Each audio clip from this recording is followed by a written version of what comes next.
Pada akhir tahun 2010, dunia Arab terlihat tenang di permukaan. Namun retakan sosial telah lama menjalar di bawahnya. Negara-negara dengan bendera berbeda dipimpin oleh pola kekuasaan yang serupa. Otoritarian, tertutup, dan nyaris kebal kritik. Selama puluhan tahun, rakyat hidup dalam bayang-bayang negara polisi dan militer. Ekonomi yang timpang dan masa depan yang terasa buntu. Tak ada satupun analisa politik yang benar-benar memprediksi bahwa perubahan besar akan dimulai. Bukan dari istana, bukan dari parlemen, melainkan dari seorang pedagang kecil di kota terpencil Tunisia. Ia bukan aktivis, bukan politisi, bahkan bukan tokoh agama. Ia hanyalah satu dari jutaan warga biasa yang hidupnya dihimpit sistem. Namun, dari tubuhnya yang terbakar, sebuah gelombang sejarah lahir.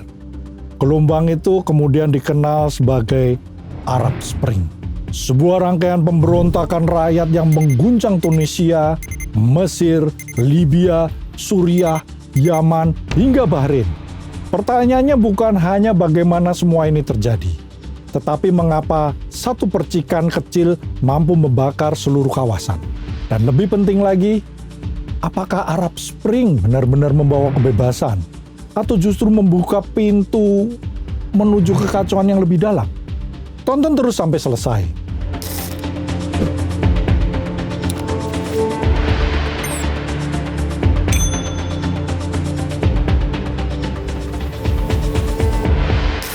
Nama yang mengawali Arab Spring adalah Tariq Al-Tayyib Mohammed Bouazizi, seorang pemuda berusia 26 tahun dari kota Sidi Bouzid, Tunisia bagian tengah. Bouazizi bukan simbol perlawanan sejak awal. Ia adalah simbol keputusasaan. Ia bekerja sebagai pedagang kaki lima, menjual buah dan sayur dari gerobak sederhana untuk menghidupi keluarga besarnya. Di Tunisia saat itu pekerjaan informal seperti miliknya bukan sebuah pilihan, melainkan satu-satunya jalan bertahan hidup. Tingkat pengangguran tinggi, termasuk di kalangan muda berpendidikan. Sementara, korupsi merajalela hingga level terendah birokrasi. Aparat lokal memiliki kekuasaan nyaris absolut atas rakyat kecil. Pada 17 Desember 2010, Bouazizi dihentikan oleh petugas ketertiban kota. Gerobaknya disita, dagangannya dirampas, dan menurut beberapa kesaksian, ia juga dipermalukan secara fisik dan verbal. Bagi Bouazizi, ini bukan kejadian pertama, melainkan akumulasi penghinaan bertahun-tahun. Ia mencoba mengadu ke kantor pemerintah daerah, namun ditolak tanpa penjelasan. Tak ada jalur hukum, tak ada ruang dialog, tak ada harapan. Di depan gedung pemerintahan itulah Bouazizi menyiram tubuhnya dengan bensin, lalu membakar diri.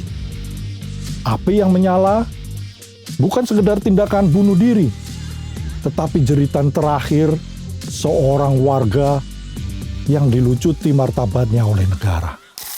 Tunisia pada masa itu dipimpin oleh Zine al-Abidine Ben Ali, presiden yang telah berkuasa selama 23 tahun. Rezimnya stabil secara ekonomi di atas kertas, namun rapuh secara sosial. Pertumbuhan ekonomi hanya dinikmati elit yang terhubung dengan keluarga presiden. Sementara, rakyat kecil seperti Bouazizi hidup dalam lingkaran kemiskinan dan ketakutan. Api itu akhirnya merambat jauh melampaui Sidi Bouzid. Awalnya pemerintah Tunisia mencoba meredam insiden Bouazizi sebagai sebuah peristiwa lokal. Media nasional dikendalikan secara ketat, laporan dibatasi, dan narasi resmi menekankan stabilitas.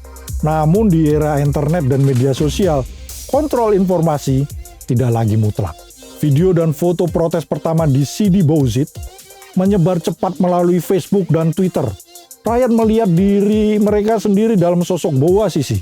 Apa yang dialaminya adalah pengalaman kolektif jutaan warga Tunisia. Lalu demonstrasi pun bermunculan, dimulai dari kota-kota kecil, lalu merambat ke pusat-pusat kota yang lebih besar, pusat-pusat daerah urban. Pemerintah merespon dengan pendekatan lama, aparat keamanan, pembubaran paksa, dan penangkapan. Namun setiap tindakan represi justru memperluas kemarahan. Bouazizi akhirnya meninggal dunia pada 4 Januari 2011. Kematiannya menjadi sebuah titik balik emosional. Rakyat tidak lagi hanya menuntut keadilan bagi Bouazizi, tapi menuntut runtuhnya seluruh sistem. Seruan pekerjaan, kebebasan, dan martabat nasional menggema di jalanan. Ben Ali, sang presiden, mencoba menyelamatkan kekuasaan dengan janji reformasi mendadak. Namun janji itu datang terlambat dan terdengar hampa. Kepercayaan publik telah runtuh sepenuhnya. Tunisia berada di ambang revolusi terbuka. Keberhasilan revolusi di Tunisia bukan terjadi dalam satu malam, tetapi melalui momentum yang tepat. Protes yang awalnya sporadis berubah menjadi gerakan nasional. Lintas kelas sosial, serikat buruh, mahasiswa, pengacara, dan masyarakat sipil bersatu dalam tuntutan yang sama. Sementara militer Tunisia di saat kritis tersebut memainkan peran krusial dengan menolak perintah untuk menembaki demonstran. Hal ini menjadi perbedaan penting dibanding negara Arab lainnya juga. Lalu pada 14 Januari 2011, Ben Ali melarikan diri ke Arab Saudi. Kekuasaan yang tampak kokoh selama 2 dekade runtuh dalam hitungan minggu. Tunisia menjadi simbol bahwa diktator Arab bisa digulingkan oleh rakyatnya sendiri. Namun keberhasilan ini bukan akhir, melainkan awal perjalanan panjang. Transisi politik di Tunisia penuh tantangan, namun relatif lebih damai. Negara ini kemudian dianggap sebagai satu-satunya kisah sukses dari Arab Spring. Keberhasilan Tunisia memberi harapan sekaligus ilusi bagi negara lain. Karena konteks Tunisia tidak sepenuhnya bisa direplikasi. Namun, api telah terlanjur menyala. Di Mesir, gema Tunisia terasa sangat kuat.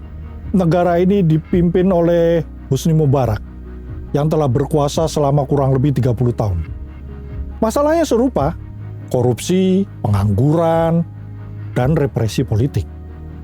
Pada Januari 2011, jutaan warga Mesir turun ke lapangan Tahrir. Protes berlangsung masif, damai, dan penuh simbol persatuan nasional. Media internasional menyorot Mesir sebagai pusat Arab Spring. Militer akhirnya memaksa Mubarak mundur. Namun kemenangan rakyat hanya bersifat sementara. Kekosongan politik diisi oleh konflik elit politik dan militer. Di bawah Abdel Fattah el-Sisi yang lebih represif dan mengembalikan stabilitas dengan membatasi kebebasan, Mesir akhirnya kembali ke otoritarianisme dalam bentuk baru. Harapan berubah menjadi kekecewaan yang dalam. Di Libya, Arab Spring mengambil wajah paling brutal. Muammar Gaddafi memerintah dengan tangan besi selama lebih 40 tahun. Protes rakyat segera berubah menjadi pemberontakan bersenjata. Intervensi militer NATO mengubah dinamika konflik. Gaddafi akhirnya tewas, tetapi negara runtuh bersamanya. Libya terjerumus dalam perang saudara yang berkepanjangan. Negara tanpa institusi menjadi ladang perebutan kekuasaan. Arab Spring di Libya tidak melahirkan kebebasan, melainkan kekosongan. Lalu bagaimana di Suriah? Apakah Arab Spring membuahkan hasil yang indah? Sebelum melanjutkan, silakan tekan tombol like, subscribe, dan bagikan agar The Washington Post bisa terus menyajikan konten yang menarik.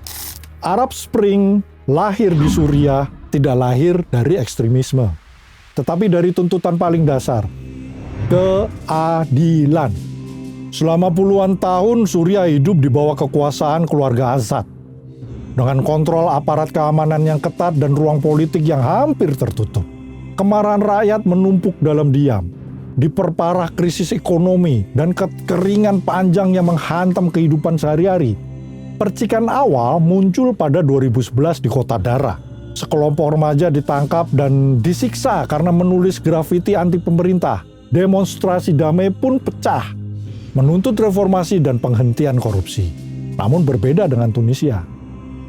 Negara merespon dengan peluru. Setiap kematian melahirkan protes baru. Dan Suriah segera terjerumus ke dalam kekerasan terbuka. Sebagian tentara membelot dan membentuk Free Syrian Army. Konflik berubah dari demonstrasi rakyat menjadi perang saudara. Oposisi terfragmentasi, kekuatan asing ikut campur, dan negara perlahan runtuh di banyak wilayah. Di tengah kekosongan inilah kelompok ekstremis menemukan ruang hidup. ISIS tidak muncul karena Arab Spring, tetapi tumbuh dari kehancuran yang ditinggalkannya. Berasal dari konflik Irak, ISIS menyeberang ke Suriah melalui perbatasan yang runtuh. Mereka memanfaatkan ketakutan warga, lemahnya oposisi moderat, dan brutalitas negara. Dengan teror sistematis, mereka merebut wilayah luas dan menjadikan Raqqa sebagai pusat kekuasaan. Di titik ini, perhatian dunia bergeser. Bukan lagi pada tuntutan rakyat Suriah, tetapi pada ancaman terorisme global. Rezim Assad memanfaatkan situasi tersebut untuk memosisikan dirinya sebagai benteng melawan ekstremisme. Rakyat Suriah pun terjebak di antara dua kekerasan, negara dan teror. ISIS akhirnya dikalahkan secara teritorial. Namun, Suriah telah hancur. Jutaan orang mengungsi, ratusan ribu tewas, dan tatanan sosial runtuh. Apa yang dimulai sebagai harapan reformasi berubah menjadi tragedi kemanusiaan. Suriah adalah pelajaran paling kelam dari Arab Spring, bahwa ketika dialog ditutup dan kekerasan menjadi jawaban, ruang kosong itu akan selalu diisi oleh kekuatan paling ekstrim. Sekali lagi, ISIS bukan penyebab Arab Spring Suriah. Mereka adalah produk dari kehancuran yang dibiarkan tumbuh. Di Yaman, protes datang untuk menggulingkan Presiden Ali Abdullah Saleh. Namun struktur negara yang lemah membuat transisi ini menjadi gagal. Konflik internal bercampur dengan intervensi regional. Yaman terperosok ke dalam krisis kemanusiaan, kelaparan, penyakit, dan perang menjadi keseharian rakyatnya. Arab Spring di Yaman berakhir tanpa negara yang berfungsi. Gagal. Di Bahrain, protes dipimpin mayoritas Syiah terhadap monarki Sunni. Pemerintah merespon dengan represi keras. Intervensi militer dari negara Teluk memadamkan gerakan. Arab Spring di Bahrain dihentikan sebelum tumbuh. Stabilitas dipertahankan, tetapi ketegangan selalu tetap membara. Arab Spring bukanlah satu cerita, melainkan banyak cerita. Di satu sisi, ia membuka ruang bagi rakyat untuk bersuara. Di sisi lain, ia menunjukkan rapuhnya negara tanpa institusi kuat. Arab Spring mengajarkan bahwa menjatuhkan diktator lebih mudah daripada membangun demokrasi.